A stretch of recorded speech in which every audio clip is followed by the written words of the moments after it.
Bien, jóvenes, vamos a desarrollar un ejercicio aquí que tiene que ver con el método del paralelogramo y nos dice lo siguiente. Determinar la resultante de los vectores. Como ustedes pueden apreciar aquí en el gráfico, tenemos cuántos vectores. Aquí tendríamos, a ver, un vector, está acá, está localizado justo en esta parte, un vector, otro vector y otro vector. Total de vectores en el sistema vienen a ser 4 vectores. Tenemos 4 vectores en el sistema. Entonces desarrollemos. Entonces hemos hecho la gráfica respectiva aquí y tendríamos lo siguiente. Primero, lo primero que debemos tener en cuenta es descomponer los vectores. Para descomponer los vectores vamos a tomar en cuenta lo siguiente. Las componentes de un vector tienen que ir siempre en contra del vector mismo. Es decir, yo quiero hallar las componentes del vector C. Voy a trazar dos vectores acá, un vector en esta posición y otro vector en esta posición de aquí. Pero como ustedes pueden ver, el vector C está yendo como si fuese en un sentido horario. Entonces, los vectores que voy a trazar, que van a ser sus componentes, tienen que ir en un sentido contrario. Es decir, si el vector C está yendo en sentido horario, los otros vectores, las componentes, tienen que ir en un sentido antihorario. Es por eso que estos vectores tendrían que ir en este sentido de acá. Aquí también ve.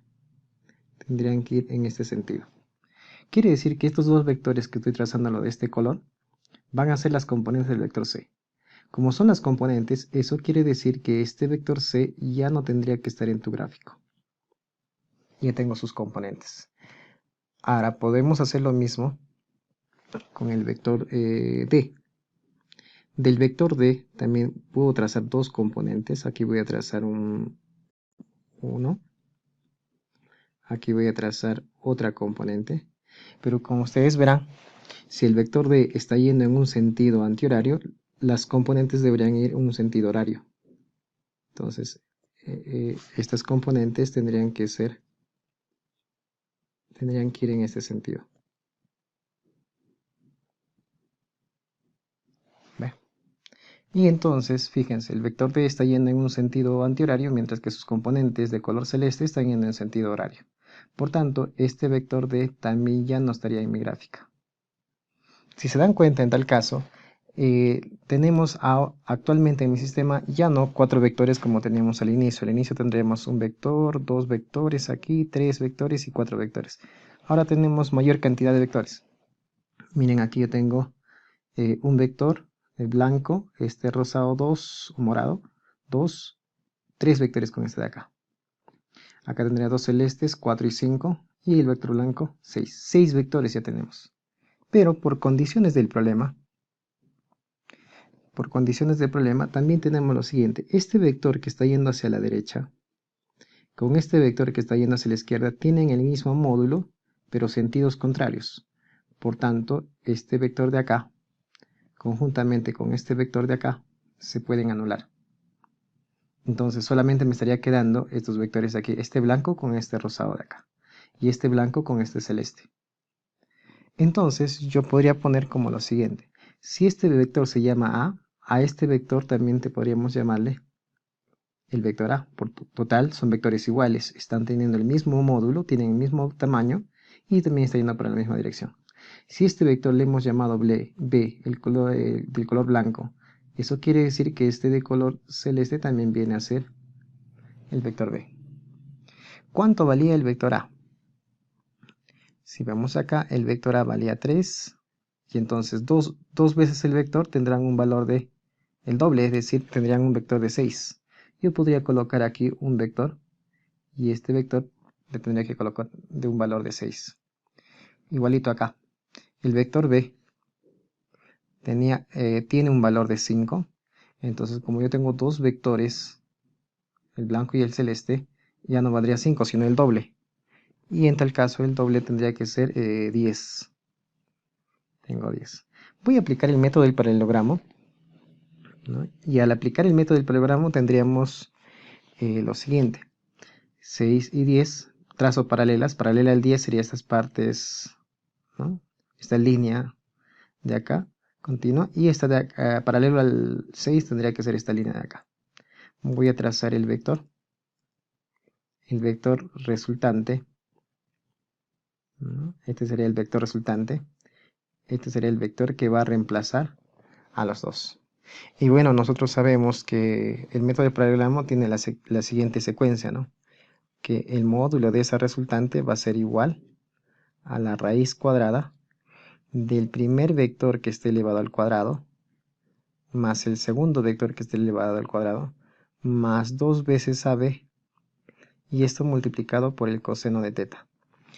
Veamos, el ángulo, necesito, teta viene a ser el ángulo de separación entre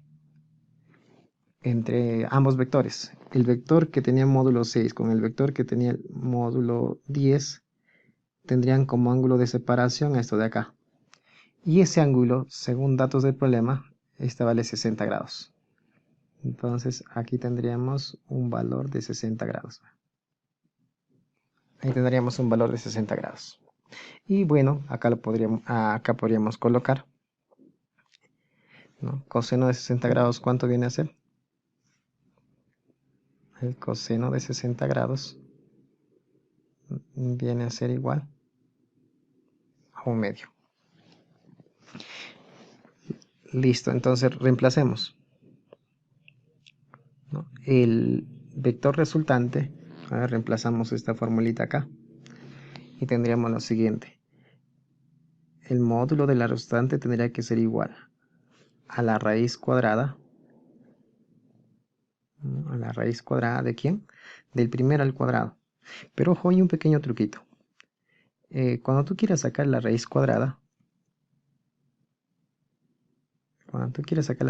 podrías factorizar un valor que tengan en común ambos vectores. Este tenía 6 y 10. Un factor en común es 2, ¿no? Entonces le podemos sacar 2 como factor común. Y entonces 2 por cuánto me va a dar el primer valor, que es 6 por 3. Ese 3 recién nosotros lo elevamos al cuadrado. Más 2 por cuánto me va a dar este 10. Eso va a ser 5, y ese 5 recién lo elevamos al cuadrado. Y trabajamos con ese valor de 3 y 5, ya ve, porque le hemos factorizado el 2. Ese es un artificio que se puede utilizar para no estar poniendo 6 al cuadrado, más 10 al cuadrado, más 2 veces 6 por 10, ¿no?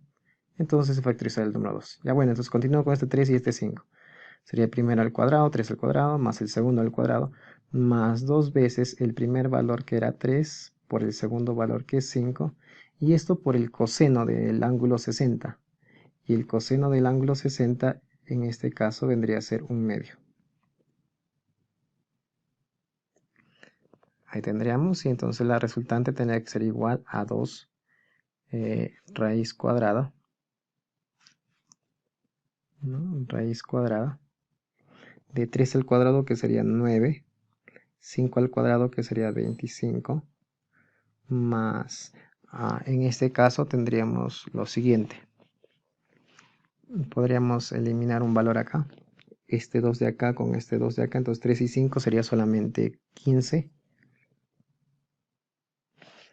Y de todo esto el valor, ¿no? Acá tendríamos cuánto, 15 más 25 sería 40, más 9 sería 49, entonces sería 2 multiplicado por la raíz de 49. Y la raíz de 49 viene a ser 7. Ese 7 multiplicado por este 2 sería 14. Entonces hemos determinado que el módulo de la resultante vendría a ser 14. 14 y la unidad de medida en la que esté, ¿no? 14 unidades. Bien, jóvenes, es todo cuanto se puede hablar sobre este problema.